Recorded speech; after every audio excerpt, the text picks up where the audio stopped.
প্রিভিয়ার্স আসসালামু আলাইকুম। এসকুয়েত Abdullah manual testing সিরিজের আরেকটি ভিডিওতে আপনাদের সবাইকে স্বাগতম। আজকে ভিডিওতে আমি আলোচনা করব ভি মডেল অথবা ভি অ্যান্ড ভি মডেল।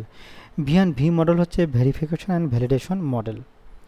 তো এই মডেলটা হচ্ছে আমরা জানি এসডিএলসি, আমরা অলরেডি আমার প্রিভিয়াস ভিডিওতে আলোচনা করেছি। এসডিএলসির যে কয়েকটা মডেল আছে তার মধ্যে ভি মডেলটা একটু অন্যতম। তো এটা আসলে it overcomes the disadvantage of the waterfall model. তো আসলে ওয়াটারফল মডেলের ডিসঅ্যাডভান্টেজ থেকে এটা হচ্ছে ওভারকাম করা হয়েছে এটা। তো আমরা এটা দেখে বুঝতে পারবো যে আমরা ওয়াটারফল মডেলে পড়েছি কি, ওয়াটারফল মডেল পড়েছে এই স্টেপটা কমপ্লিট হওয়ার পর পরবর্তী স্টেপ, দেন হচ্ছে পরবর্তী স্টেপ এরকম। তো ভি অ্যান্ড ভি অর্থাৎ ভেরিফিকেশন অ্যান্ড ভ্যালিডেশন মডেলটা হচ্ছে এরকম যে একটা ফেজের কাজ কমপ্লিট হয়ে যাবে, দেন হচ্ছে ওই ফেজের টেস্টিং কমপ্লিট হয়ে যাবে। আরেকটা ফেজের কাজ কমপ্লিট হবে, দেন ওই ফেজের টেস্টিংটা কমপ্লিট হয়ে যাবে।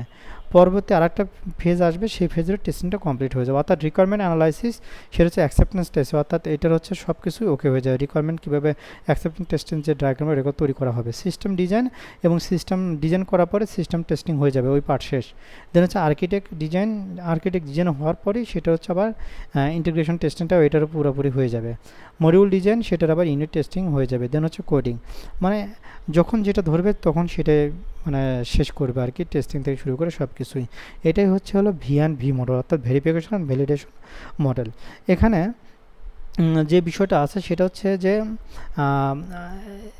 আমরা যদি ওয়াটারফল মডেলের কথা বলি, ওয়াটারফল মডেলে যে কাজটা আমরা করেছিলাম সেটা হচ্ছে যে একদম লাস্ট স্টেপে এসে যারা টেস্টার তারা হচ্ছে টেস্টিং শুরু করে দিয়েছেন। কিন্তু ভি অ্যান্ড ভি মডেলে যেটা, সেটা কিন্তু একদম ফার্স্ট স্টেজেই টেস্টিং যারা টিমে আছেন তারা কিন্তু এখানে ইনভলভ হয়েছেন, অর্থাৎ প্রথমের দিকে এরা হচ্ছে কাজ শুরু করে দিয়েছে।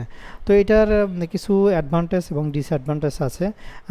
আর হচ্ছে আপনারা অবশ্যই আমার এই ডেসক্রিপশনগুলো আপনারা হচ্ছে পড়ে নেবেন। আমি একটু পজ করে আপনারা দেখে নেবেন, সমস্যা না। আমি ডিটেল এখানে বললাম না, আমি শুধু সারাংশটুকুই বলছি এখানে। আর অবশ্যই ভিডিওটির নাম্বার আমার এটা নাম্বার 6। তো আপনারা যদি শুরু থেকে দেখতে চান তাহলে হচ্ছে এই আমার ভিডিও ডেসক্রিপশন, ওখানে গিয়ে প্লে লিস্টে গিয়ে আপনারা সিলেক্ট করবেন হচ্ছে ম্যানুয়াল টেস্টিং সিরিজ 2023। তাহলে হচ্ছে দেখবেন যে 1 নম্বরতে দেওয়া আছে, যারা বিগিনার লেভেল আছেন তারা ওখান থেকে শুরু করতে পারবেন। তো এটার অ্যাডভান্টেজ হচ্ছে testing starts in early stage, মানে একদম শুরু থেকে হচ্ছে আপনার টেস্টার এখানে ইনভলভ হয়, যার কারণে আপনার ডিফেক্টগুলো বা ইররগুলো হচ্ছে কম হওয়ার পসিবিলিটি সবচেয়ে বেশি থাকে। আর testing involve in every stage of product development, মানে এটা প্রত্যেকটি স্টেজে টেস্টারগুলো ইনভলভ হওয়ার কারণে এটার ইররগুলো কম রিলিজ হয়।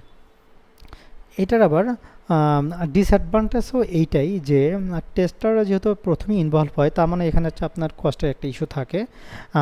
আর একটা হচ্ছে এটা আসলে বড় বড় প্রজেক্টের জন্য কাজ করা হয়, ছোটো ছোটো প্রজেক্টের জন্য এটা মূলত না। তো লং টার্ম প্রজেক্ট, যেটা আমি বললাম অ্যাপ্লিকেশন কোন লং টার্ম প্রজেক্টের জন্য আপনার শুরু করা হয় এটা, যেখানে আপনার বড় বড় টিম থাকবে, টেস্টার এবং হচ্ছে ডেভেলপার সবাই একসাথে মিলে কাজ করবে প্যারালালি। তো থ্যাংক ইউ ভিডিওটি দেখার জন্য। আসসালামু আলাইকুম।